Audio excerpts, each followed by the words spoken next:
English lovers, I hope you are fine. It is time we have a look at our grammar. We are going to have a new grammar lesson today. Today, I'm going to teach you how you can use effectively you and I or you and me, depending on the context. Aujourd'hui, nous allons avoir une nouvelle leçon de grammaire où vous allez apprendre à utiliser convenablement you and I et you and me sans aucune ambiguïté.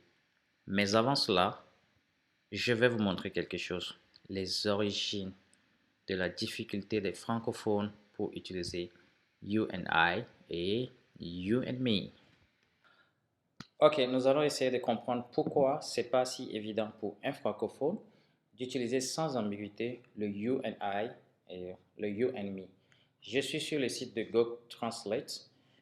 Alors, je vais écrire you and I. Vous allez voir que ça veut dire vous et moi, toi et moi. J'écris you and me. Ça va également donner vous et moi. D'accord? On continue, je vais mettre you and I love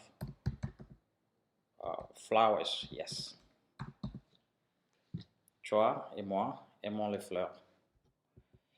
Je mets the boss wants to talk to you and me. The boss wants to talk to you and me. D'accord? Donc, le patron veut parler à toi et moi, à vous et moi. Mais regardez si je mets ici you and I, la traduction, le patron veut te parler et moi. Donc, c'est pas vraiment juste. Maintenant que nous avons vu les raisons pour lesquelles c'est un peu difficile pour les francophones d'utiliser sans ambiguïté le you and I, le you and me, je vais vous montrer une technique pour pouvoir les utiliser sans ambiguïté et convenablement. Avant cela, nous allons faire une petite révision. Donc, regardons un peu la première personne, la deuxième personne. Nous allons regarder au niveau de la colonne subject et puis object. Okay? So, the first person, the subject is I and the object is me. But for the second person, the subject is you and the object is also you. For the second person, the subject and the object are the same. Donc pour la deuxième personne, c'est you pour le subject, you pour le object, ça ne change pas. Tandis que pour la première personne, c'est I et puis me pour le object. À partir de cela, nous pouvons dire que you and I is a subject pronoun and you and me, it's an object pronoun. Let's define what is a subject pronoun and what is an object pronoun. A subject pronoun replaces a subject. It means it performs the action. Let's have a look at this example.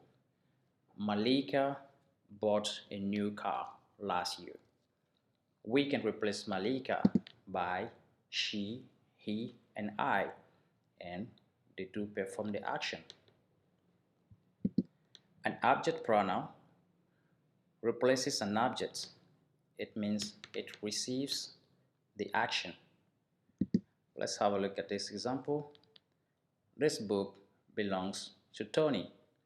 We can replace Tony by me, him, or her. Okay? But still, it's confusing. It's not clear how we can use you and I and you and me. Even though we know that you and I can be considered as a subject pronoun and you and me can be considered as an object pronoun, we still don't know how we can clearly choose one depending on the context. How can we know which one to use? I'm going to show you a technique, okay? Je vais vous montrer une technique pour savoir lequel des deux utiliser suivant le contexte, ok?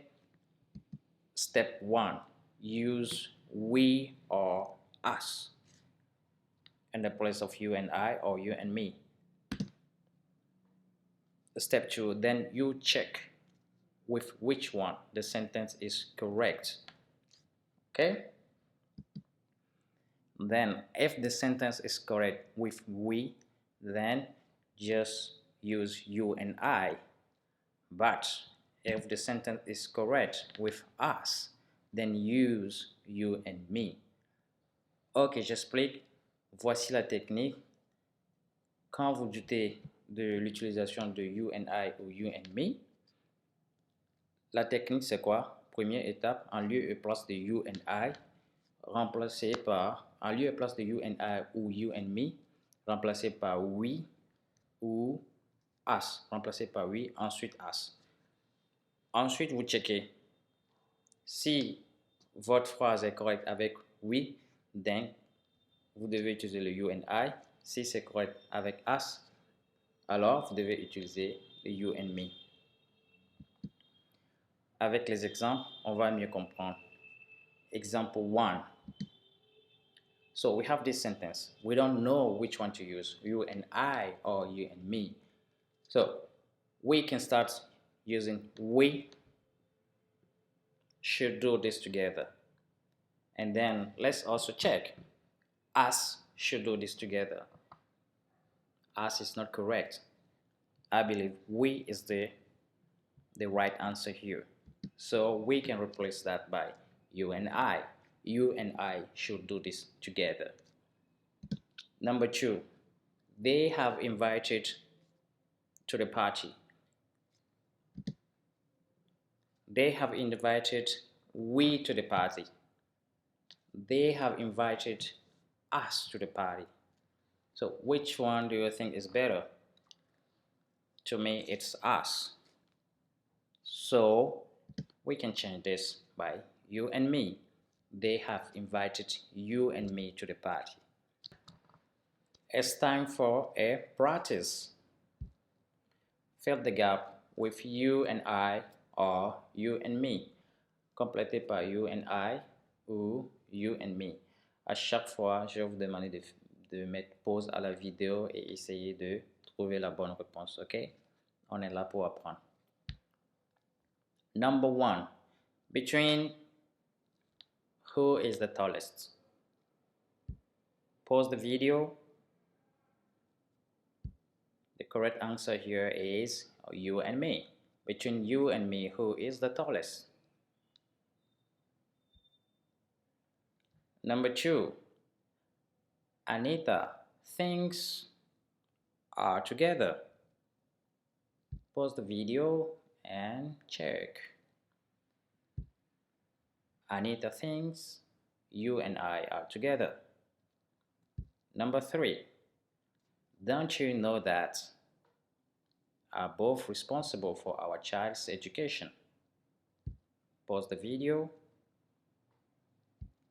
The correct answer here is, don't you know that you and I are both responsible for our child's education?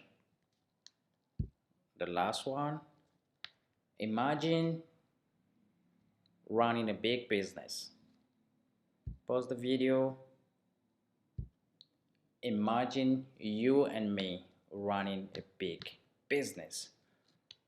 We have come to the end of this lesson. I hope from now you will use correctly you and I and you and me. Merci d'avoir suivi et n'oubliez pas de vous abonner et partager. Bye. See you next time.